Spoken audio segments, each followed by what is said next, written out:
मित्रों, अधिकतर जनमानस यही जानते हैं कि महाशिवरात्रि भगवान शिव और माता पार्वती के विवाह के उपलक्ष्य में मनाया जाता है।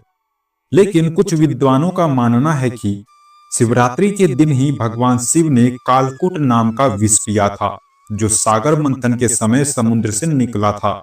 परंतु शिव पुराण में एक शिकारी से जुड़ी कथा का वर्णन किया गया है। आज की इस वीडियो में हम आपको शिव पुराण में वर्णित महाशिवरात्रि की कथा बताने जा रहे हैं। नमस्कार, महादेव राज ऑफिशियल में आपका स्वागत है। शिव पुराण में कोटि रुद्र संहिता में वर्णित कथा के अनुसार पौराणिक काल में किसी वन में एक भील रहता था, जिसका नाम गुरु रुद्र था। उसका परिवार बड़ा था। वह बलवान और क्रूर स्वभाव का होने के साथ ही क्रूरतापूर्ण कर्म भी किया करता था। वह प्रतिदिन वन में जाकर हिरण और अन्य जानवरों को मारता और वहीं रहकर नाना प्रकार की चोरियां करता था। उसने बचपन से ही कभी कोई शुभ कर्म नहीं किया था। इस प्रकार वन में रहते हुए उस दुरात्मा भील का बहुत समय बीत गया। तदनंतर एक दिन बड़ी सुंदर एवं शुभ कारक शिवरात्रि आई, किंतु वह दुरात्मा घने जंगल में निवास करने वाला था, इसलिए उस व्रत के बारे में वह नहीं जानता था।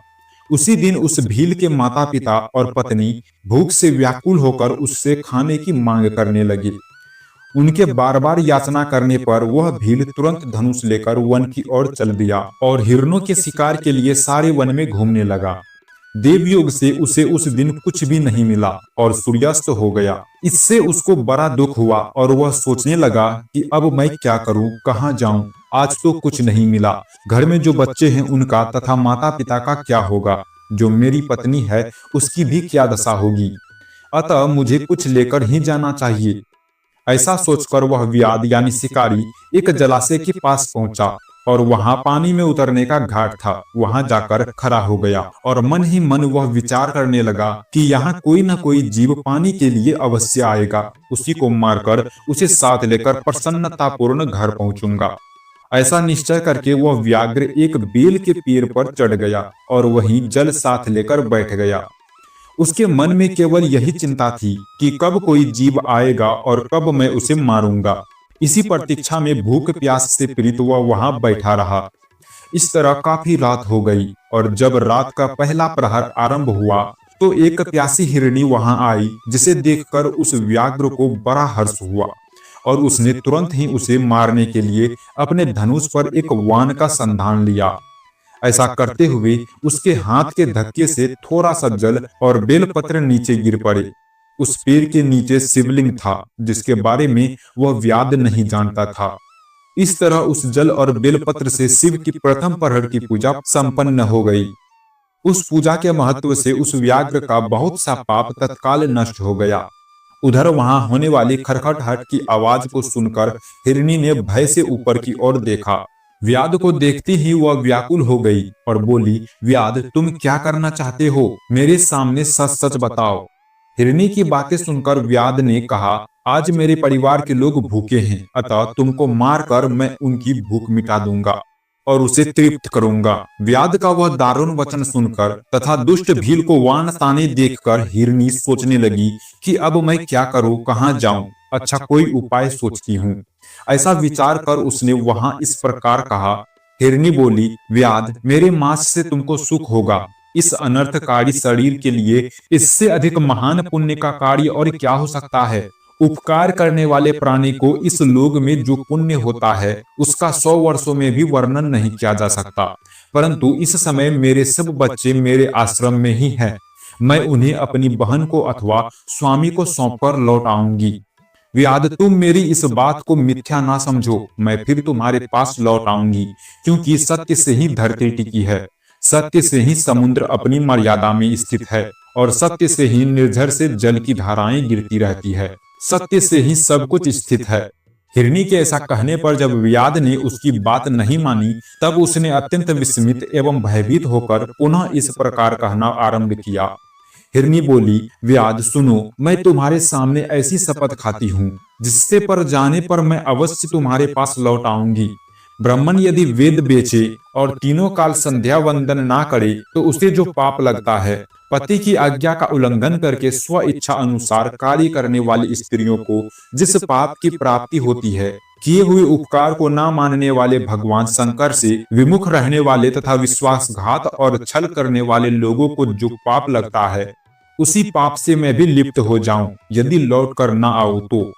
इस तरह अनेक शपथ खाकर जब हिरनी चुपचाप खड़ी हो गई, तब उस व्याध ने उस पर विश्वास करके कहा, अच्छा, अब तुम अपने घर को जाओ।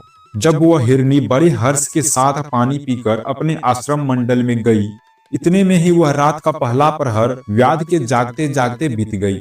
तब उस हिरनी की बहन दूसरी हिरनी, जिसका पहेली में स्मरण किया था, उसी की राह देखती हुई जल पीने के लिए वहां आ गई। उसे देखकर भील ने स्वयं वान को तरकस से खींचा। ऐसा करते समय पुनः पहले की भांति भगवान शिव के ऊपर जल और बेलपत्र गिरे। उसके द्वारा महात्मा शंभु की दूसरे प्रहर की पूजा संपन्न हो गई।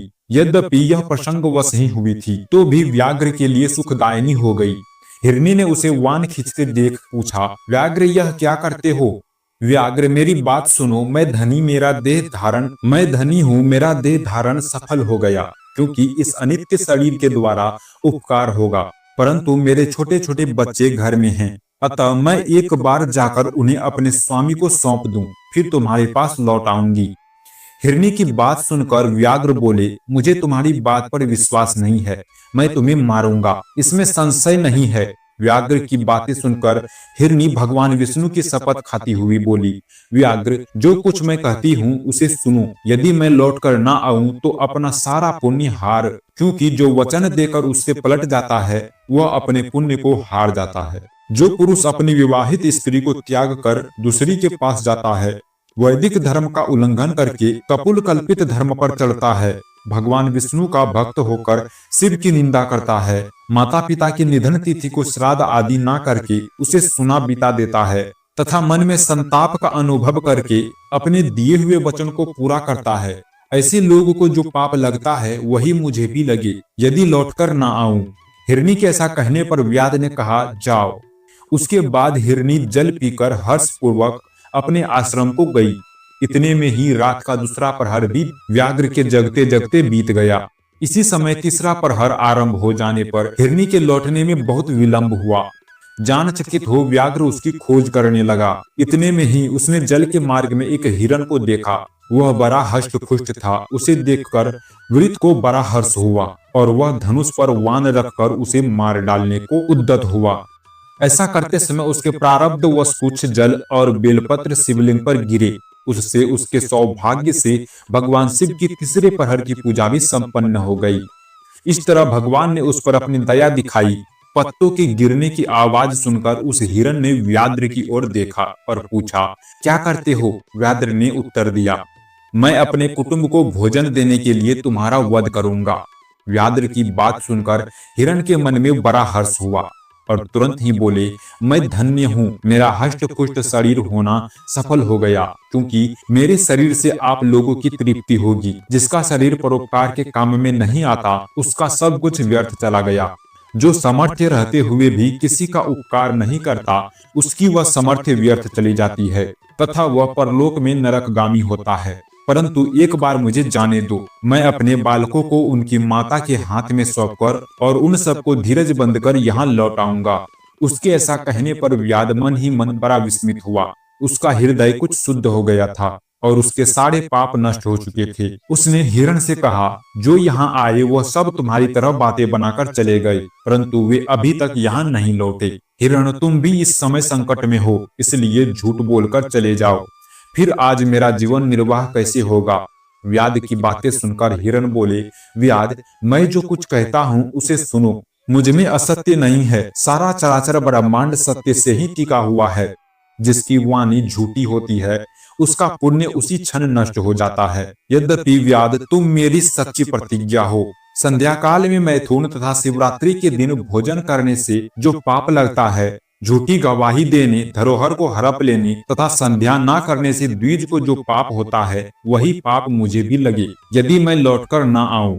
जिसके मुख से कभी शिव का नाम नहीं निकलता, जो समर्थ्य रहते हुए भी दूसरों को उपकार नहीं करता, पर्व के दिन श्रीफल तोड़ता, अक्ष भक्षण करता तथा शिव की पूजा किए बिना और भस्म लगाए बिना भोजन कर लेता, इन सब का पातक मुझे लगे यदि मैं लौटकर न आऊं। उसकी बात सुनकर व्याघ्र ने कहा, जाओ शीघ्र लौटना। व्याघ्र के ऐसा कहने पर हिरण पानी पीकर चला गया। वे सब अपने आश्रम पर मिले। तीनों ही प्रतिज्ञाबद्ध हो चुके थे। आपस में एक दूसरे से वृत्तांत को भली भांति सुनकर सत्य के पास से बंधे हुए उन सब ने यही निश्चय किया कि वहां अवश्य जाना चाहिए। इस निश्चय के बाद वहां बालकों को आश्वासन देकर वे सब के सब जाने के लिए उत्सुक हो गए। उस समय जेठी हिरनी ने अपने स्वामी से कहा, आपके बिना यहाँ बालक कैसे रहेंगे? प्रभु, मैंने ही वहां पहले जाकर प्रतिज्ञा की है, इसलिए केवल मुझको जाना चाहिए। आप दोनों यहीं रहे। उसकी यह बात सुनकर छोटी हिरनी बोली, बहन, मैं तुम्हारी सेविका हूँ, इसलिए आज मैं वध के पास जाती हूँ, तुम यहीं रहो। यह सुनकर हिरनी बोले, मैं ही वहां जाता हूँ, तुम दोनों यहाँ रहो, क्योंकि बच्चों की रक्षा माता से ही होती है।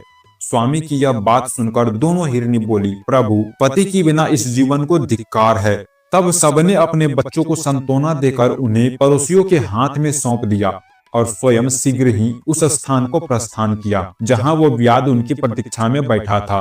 उन्हें जाते देख उनके सब बच्चे पीछे पीछे चले आए। उन्होंने यह निश्चय कर लिया था कि माता पिता की जो गति होगी वही हमारी भी हो। उन सबको एक साथ आया हुआ देख व्याघ्र को बड़ा हर्ष हुआ। उसने धनुष पर बाण रखा। उस समय पुनः जल और बेलपत्र शिव के ऊपर गिर गए। इससे शिव के चौथे प्रहर की पूजा भी शुभ पूर्वक संपन्न हो गई। उस समय व्याघ्र का सारा पाप तत्काल भस्म हो गया। इतने में ही दोनों हिरनी और हिरण बोले, व्याघ्र शिरोमणि, शीघ्र कृपा करके हमारे शरीर को सामर्थ करो। उनकी यह बात सुनकर व्याघ्र को बड़ा विस्मय हुआ। शिव पूजा के प्रभाव से उसको दुर्लभ ज्ञात प्राप्त हो गया।